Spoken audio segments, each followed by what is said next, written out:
नमस्कार। मैंने उन्हीं प्रश्नों को इस सेट में शामिल किया है जो विगत परीक्षाओं में पूछे जा चुके हैं तथा आगामी परीक्षाओं में पूछे जाने की प्रबल संभावनाएं हैं। मुझे आशा ही नहीं पूर्ण विश्वास है कि यह सेट आने वाली आगामी आरपीएफ प्रमोशन परीक्षा के लिए अति महत्वपूर्ण साबित होगा। तो चलिए मैं श्रावण कुमार शुरू करता हूं आरपीएफ प्रमोशन टेस्ट की क्वेश्चन सेट संख्या 15 के प्रश्न एवं उनके उत्तर।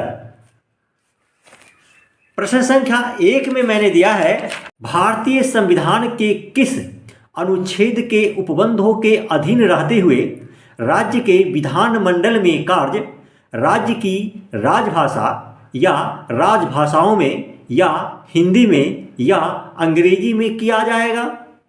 इसके भी 4 विकल्प हैं। विकल्प क में है अनुच्छेद 345, ख में है अनुच्छेद 347, ग में है अनुच्छेद 348 एवं विकल्प घ में है अनुच्छेद 350। इस प्रश्न का सही उत्तर है ग, अर्थात अनुच्छेद 348। प्रश्न संख्या 2 में मैंने दिया है, व्यथा निवारण के लिए अभ्यावेदन में प्रयोग की जाने वाली भाषा भारतीय संविधान के किस अनुच्छेद में वर्णित है। इसके भी 4 विकल्प हैं।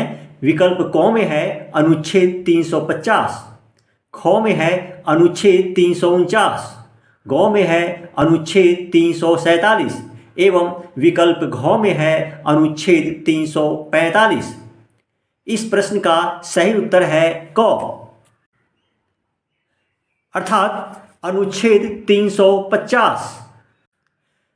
प्रश्न संख्या 3 में है, भारतीय संविधान के किस अनुच्छेद में यह व्यवस्था की गई है कि प्रत्येक राज्य प्राथमिक स्तर की शिक्षा मातृभाषा में उपलब्ध कराने का प्रयास करेगा।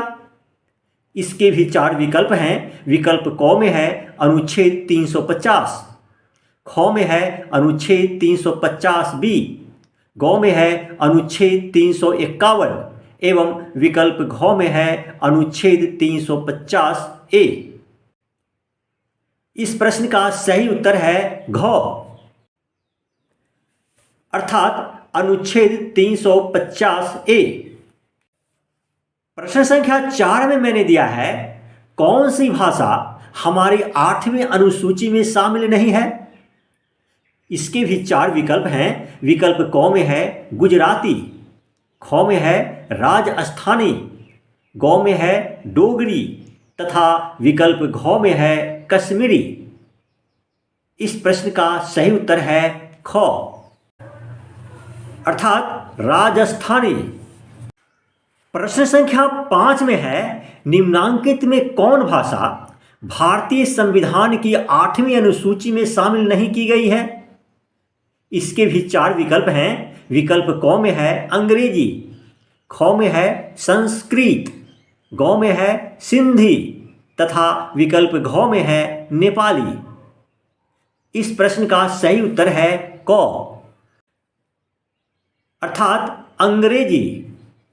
प्रश्न संख्या 6 में है, किसी राज्य की जनसंख्या के किसी भाग द्वारा बोले जाने वाली भाषा के संबंध में विशेष उपबंध का उल्लेख भारतीय संविधान के किस अनुच्छेद में किया गया है। इसके भी 4 विकल्प हैं। विकल्प क में है अनुच्छेद 347, ख में है अनुच्छेद 349, ग में है अनुच्छेद 345 एवं विकल्प घ में है अनुच्छेद 346। इस प्रश्न का सही उत्तर है क, अर्थात अनुच्छेद 347। प्रश्न संख्या 7 में मैंने दिया है, भारतीय संविधान के किस अनुच्छेद में कहा गया है कि भाषाई अल्पसंख्यक वर्गों के लिए विशेष अधिकारी की नियुक्ति राष्ट्रपति द्वारा की जाएगी, जो समय समय पर उनके संदर्भित रक्षोपायों का अन्वेषण कर राष्ट्रपति को प्रतिवेदन देंगे। इस प्रश्न के भी 4 विकल्प हैं। विकल्प क में है अनुच्छेद 350 ए, ख में है अनुच्छेद 346, ग में है अनुच्छेद 347 एवं विकल्प घ में है अनुच्छेद 350 बी। इस प्रश्न का सही उत्तर है घ, अर्थात अनुच्छेद 350 बी। प्रश्न संख्या 8 में है, किस संविधान संशोधन द्वारा संविधान के 8वीं अनुसूची में सिंधी भाषा को शामिल किया गया? इसके भी 4 विकल्प हैं। विकल्प क में है 92वां संविधान संशोधन, ख में है 21वां संविधान संशोधन, ग में है 71वां संविधान संशोधन तथा विकल्प घ में है 74वां संविधान संशोधन। इस प्रश्न का सही उत्तर है ख, अर्थात 21वां संविधान संशोधन। प्रश्न संख्या 9 में है, किस वर्ष सिंधी भाषा को भारतीय संविधान की 8वीं अनुसूची में शामिल किया गया? इसके भी 4 विकल्प हैं। विकल्प क में है 1992, ख में है 1971, ग में है 1967 एवं विकल्प घ में है 1965। इस प्रश्न का सही उत्तर है ग, अर्थात 1967। प्रश्न संख्या 10 में है, किस संविधान संशोधन द्वारा संविधान की 8वीं अनुसूची में नेपाली, मणिपुरी और कोंकणी अर्थात नमक भाषा को शामिल किया गया? इसके भी 4 विकल्प हैं। विकल्प क में है 67वां संविधान संशोधन, ख में है 71वां संविधान संशोधन, ग में है 92वां संविधान संशोधन तथा विकल्प घ में है 97वां संविधान संशोधन। इस प्रश्न का सही उत्तर है ख, अर्थात 71वां संविधान संशोधन। प्रश्न संख्या 11 में है, किस वर्ष नेपाली, मणिपुरी और कोंकणी अर्थात नमक भाषा को भारतीय संविधान की 8वीं अनुसूची में शामिल किया गया?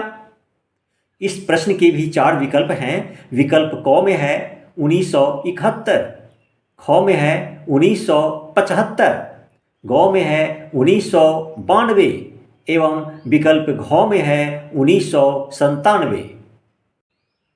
इस प्रश्न का सही उत्तर है ग, अर्थात 1992। प्रश्न संख्या 12 में है, किस संविधान संशोधन द्वारा संविधान की 8वीं अनुसूची में संथाली, बोडो, डोगरी और मैथिली अर्थात सबडोम भाषा को शामिल किया गया? इसके भी 4 विकल्प हैं। विकल्प क में है 92वां संविधान संशोधन, ख में है 74वां संविधान संशोधन, ग में है 71वां संविधान संशोधन तथा विकल्प घ में है 67वां संविधान संशोधन। इस प्रश्न का सही उत्तर है क, अर्थात 92वां संविधान संशोधन। प्रश्न संख्या 13 में है, किस वर्ष संथाली, बोडो, डोगरी और मैथिली अर्थात सबरोम भाषा को भारतीय संविधान की 8वीं अनुसूची में शामिल किया गया? इसके भी 4 विकल्प हैं। विकल्प क में है 1992, ख में है 2003, ग में है 1967 तथा विकल्प घ में है 1971। इस प्रश्न का सही उत्तर है ख, अर्थात 2003। प्रश्न संख्या 14 में है, हिंदी भाषा के विकास के लिए निर्देश भारतीय संविधान के किस अनुच्छेद में दिया गया है? इसके भी 4 विकल्प हैं। विकल्प क में है अनुच्छेद 351, ख में है अनुच्छेद 350, ग में है अनुच्छेद 349 तथा विकल्प घ में है अनुच्छेद 348। इस प्रश्न का सही उत्तर है क,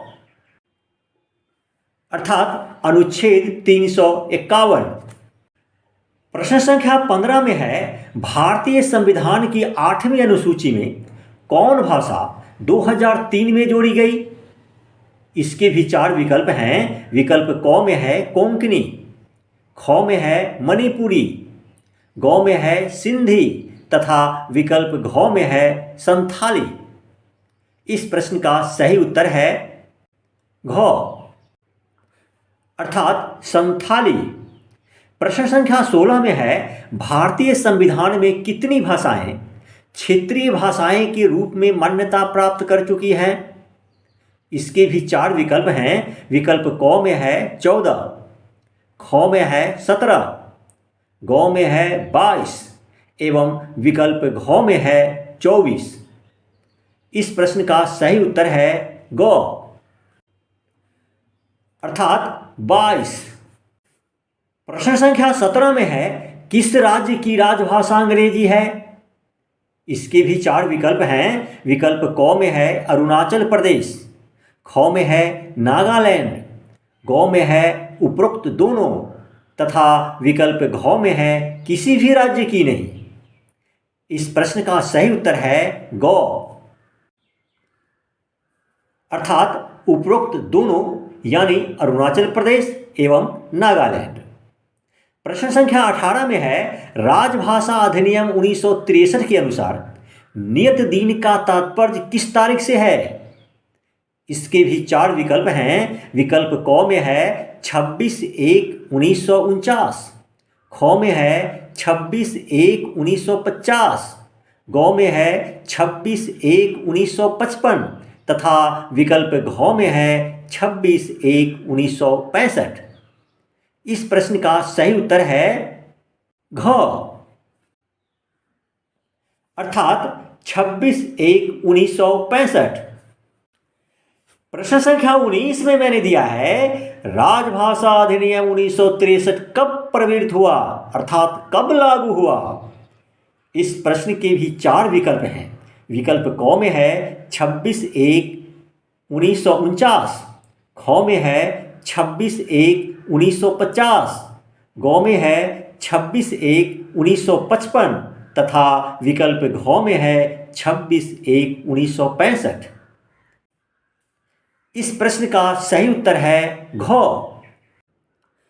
अर्थात 26/1/1965। प्रश्न संख्या 20 में है राजभाषा अधिनियम 1963 कब पारित हुआ? इसके भी 4 विकल्प हैं। विकल्प क में है 10 मई 1963, ख में है 10 मई 1965, ग में है 14 सितंबर 1963 तथा विकल्प घ में है 14 सितंबर 1965। इस प्रश्न का सही उत्तर है क अर्थात 10 मई 1963। प्रश्न संख्या 21 में है भारतीय संविधान के भाग 17 कब लागू हुए? इसके भी 4 विकल्प हैं। विकल्प क में है 14 सितंबर 1949, ख में है 26 जनवरी 1949, ग में है 14 सितंबर 1950 एवं विकल्प घ में है 26 जनवरी 1950। इस प्रश्न का सही उत्तर है घ अर्थात 26 जनवरी 1950। प्रश्न संख्या 22 में है भारतीय संविधान के भाग 17 कब पारित हुए? इसके भी 4 विकल्प हैं। विकल्प क में है 14 सितंबर 1949, ख में है 26 जनवरी 1949, ग में है 14 सितंबर 1950 एवं विकल्प घ में है 26 जनवरी 1950। इस प्रश्न का सही उत्तर है क अर्थात 14 सितंबर 1949। इसी के साथ राजभाषा संबंधी क्वेश्चन सेट संख्या 15 का प्रश्नोत्तर समाप्त करता हूं। राजभाषा संबंधी क्वेश्चन सेट संख्या 16 के साथ बहुत ही जल्द उपस्थित होने वाला हूं। धन्यवाद।